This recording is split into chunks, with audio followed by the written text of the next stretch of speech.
ওয়ালাইকুম আসসালাম। হ্যাঁ ভালো আছি, তুমি কেমন আছো? হ্যাঁ ভালো আছো না? আচ্ছা তুমি কার সঙ্গে আছো?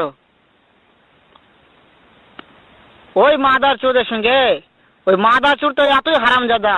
ওই শুয়োরের বাচ্চা, ওই তো লটির বাচ্চা। ওই সাওয়াচুদির বেটা মাগিল লিসা, এতই মাগিল লিসা।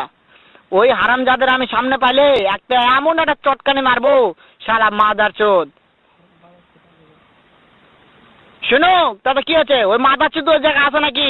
ও আমার কথা সব শুনতিছে। ওই সাওয়াচুদির বেটাকে শুনে শুনে আমি বেশি বলবো। শুয়োরের বাচ্চা, শুয়োরের বাচ্চাকে আমি একটা এমন একটা চটকানি মারবো, শালা শুয়োরের বাচ্চা, লটির বাচ্চা।